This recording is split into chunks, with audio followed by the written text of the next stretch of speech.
Bismillahirrahmanirrahim. Assalamualaikum warahmatullahi wabarakatuh. Alhamdulillah, syukurillah, wassalatu wassalamu ala rasulillah, la hawla wa la quwata illa billah.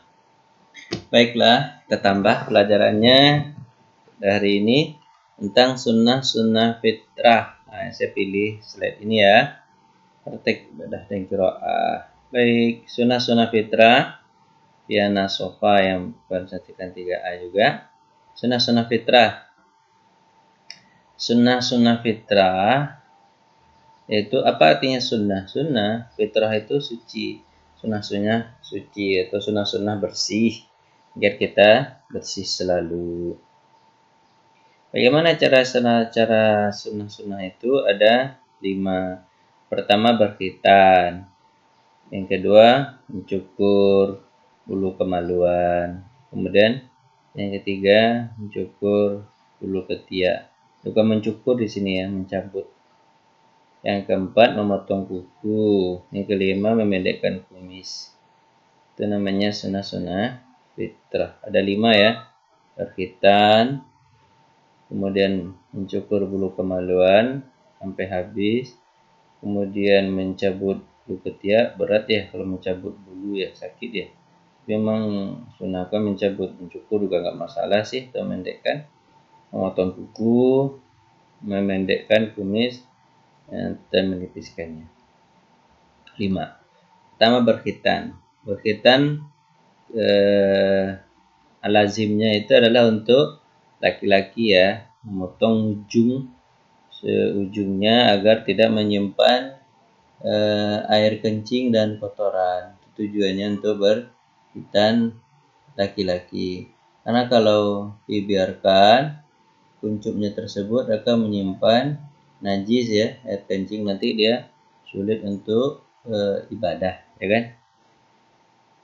Kalau perempuan ini sekitarnya beda ya. Perempuan kalau hidup di daerah kutub itu disunahkan untuk tidak berkhitan untuk perempuan.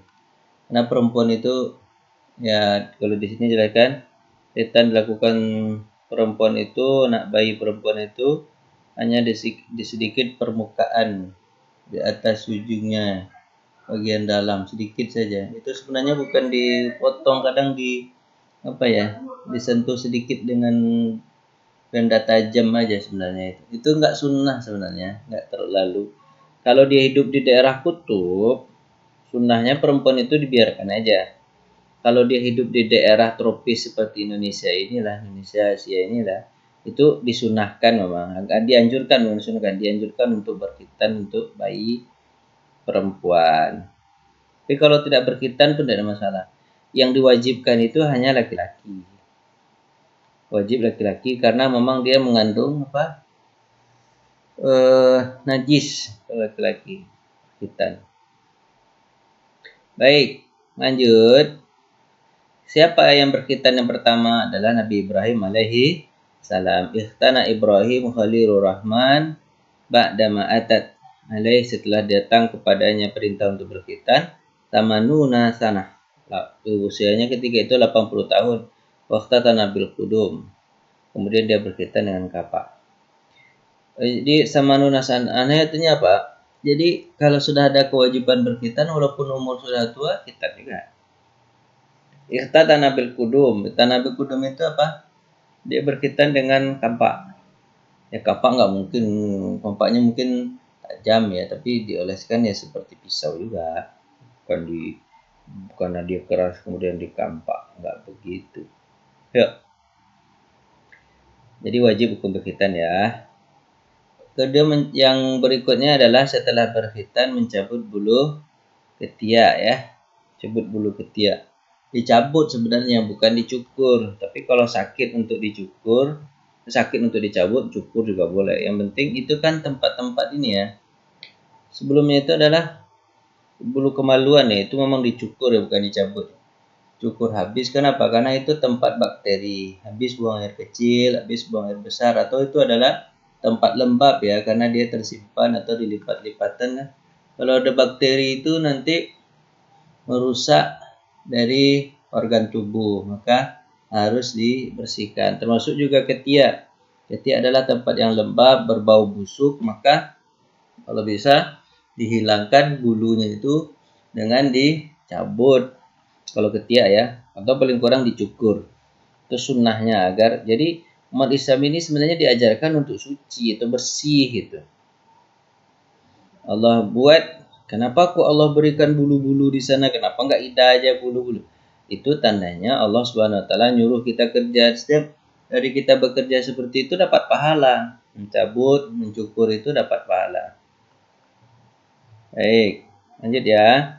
Kalau untuk laki-laki apalagi memendekkan kumis. Kumis itu ditipiskan. Kalau kumis panjang-panjang, nanti pas ketika makan, nah malah kumis yang termakan. Nah, jadi kumisnya boleh ada untuk menunjukkan laki-laki, tapi ditipiskan, ya. Jangan dipanjang-panjangkan, karena nanti akan mengganggu ketika akan makan. Tapi kalau jenggot kan tidak mengganggu.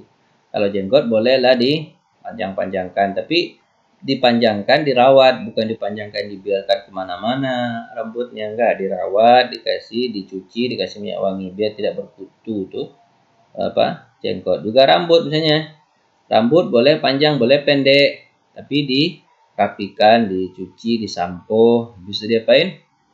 Bukan digimbalin, dibiarkan gimbal, enggak, dibersihkan, dicuci gitu kan. Nah, dikasih minyak wangi-wangian. Ini sunnah fitrah hadisnya itu ya. Rasulullah SAW bersabda, khamsu min fitrati. 5 dari sunnah fitrah untuk bersih-bersih. Pertama apa? Khitan, laki-laki. Wajibnya, kalau perempuan dianjurkan saja.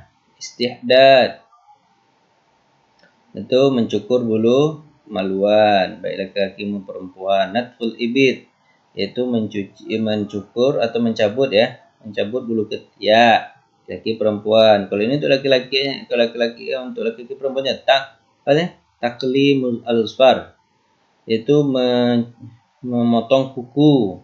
Panjang kuku potong, jangan gaya-gayaan kuku itu panjang-panjang, boleh, itu bukan sunnah fitrah. Andainya orang tidak suka sama kebersihan, tandanya dia bukan orang Islam yang bagus, yaitu kuku panjang-panjang. Kukunya Islam itu pendek-pendek saja. Tandanya juga orang kuku panjang itu pemalas, mau kerja kuku panjang, mau disuruh ini kerja, nah kuku saya pelihara, itu kan pemalas jadinya. Khusus sarif, yaitu untuk laki-laki aja, yaitu memendekkan kumis. 5 itu sunnah fitrah ya. Saya rasa ini ke belakangnya penjelasan saja, hanya 5 itu yang penting. Baik, itulah yang bisa kita sampaikan. Baik, di GCR-nya untuk menghafal saja biar lebih mantap. Cobalah tuliskan apa yang disebut dengan sunnah fitrah. Sebut dengan sunnah fitrah. Pengertian yang saya sampaikan tadi, sunnah fitrah adalah itu. Kemudian yang kedua, tuliskan 5 hal dari sunnah fitrah sesuai dengan hadis Nabi Shallallahu Alaihi Wasallam. Terima kasih atas perhatian. Mohon maaf atas segala kurangan. Assalamualaikum warahmatullahi wabarakatuh.